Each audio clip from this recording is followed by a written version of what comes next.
Екінші дүниежүзілік соғыстың аяқталуы аяқталды. Неміс жоғары лауазымды шенеуніктері Германияның жеңіліске ұшырағанын түсінді.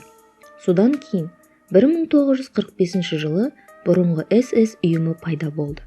Бұл құрылымның міндеті неміс соғысын бастаушы әскери қызметкерлерге жоғары дәрежеде көмек көрсету болды.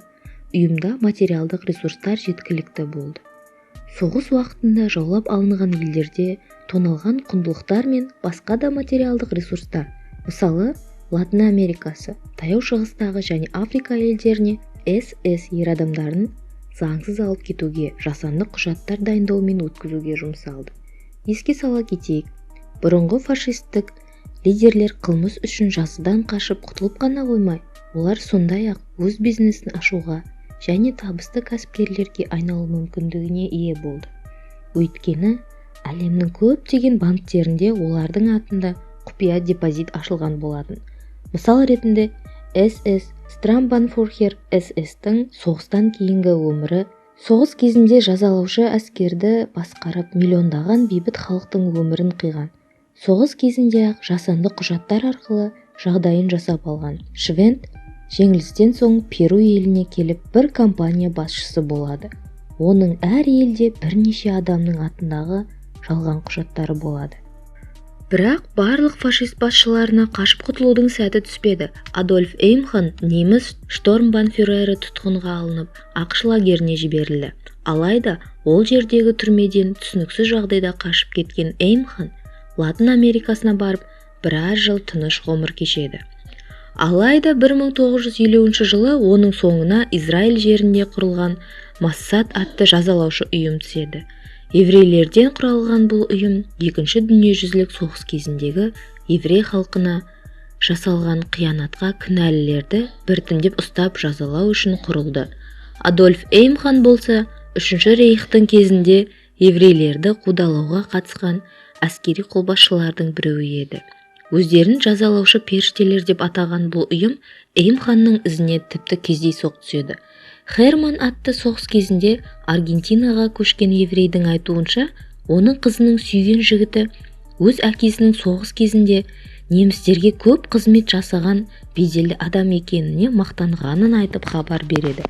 Дереу Эймхан жайлы деректер жинақталып, тексергенде оның басқа емес, қолбасшысы Эймханның өзі деген күдікке келеді.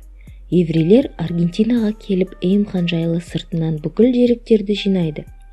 Отбасы мүшелерінің туылған күні мен маңызды мереке күндеріне дейін тексеруді ұмытпайды.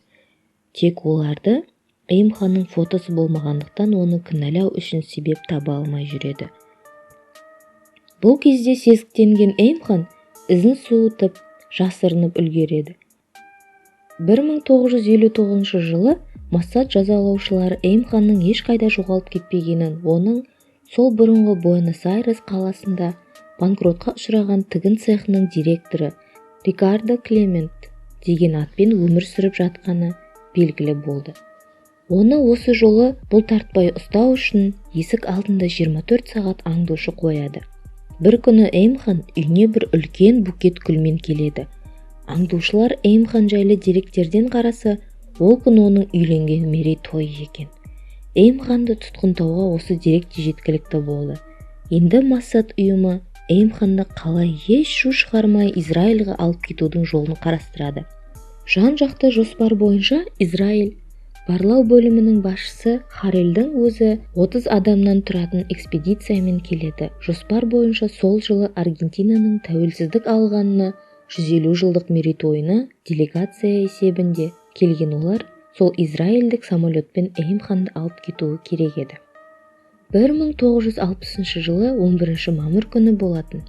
Эймхан үйінің алдында екі машина бір-бірінен алыста тоқтады. Олар Эймхан түсетін автобусты аңдуда еді. Кешігіп келген автобустан түскен Эймхан есін жинап үлгергенше машина ішінде жатыр еді. Тергеушілер бірден Эймханның иығындағы Үшінші рейх кезіндегі санмен нөмірленген кодын іздейді. Иығында ешқандай сан жоқ, тек тыртық қана бар еді. Бірақ Эймхан бірден ол сандарды ақшта түрмеде жүргенде-ақ кесіп алып тастағанын мойындайды. Олар Эйм хан отбасысы ешқандай полицияға арыздана алмайтынын білді. Сондықтан отбасысын жайына қалдырғаны үшін Израильге баруға келісемін деп қол қойған Эйм ханны алып кету ғана қалды. Олардың бір тыңшысы өтірік жарақат алып миы шайқалған деген диагнозбен ауруханаға жатып шығады. Шығарда берілген анықтамаға Эйм ханның суреті жапсырылады. Эйм ханды әуежай күзетінен алып өтерде укол салып талдырып тастайды. Және Израиль әуе компаниясының киімін кигізген. Эйм ханды күзеттегілерге бұл қосымша ұшқыш, ол бүгін ұшуға қатыспайтындықтан ішіп мас болып қалды деп сендіреді. 11 мамыр күні Иерусалимде Эйм ханның соты өтіп, оны жазықсыз адамдарды өлтіргені үшін айыптап, дарға асылып өлтіріледі. Бізде бүгінгі бары осы. Егер ақпаратымыз пайда болған болса, лайк басып және каналға жазылуды ұмытпаймыз.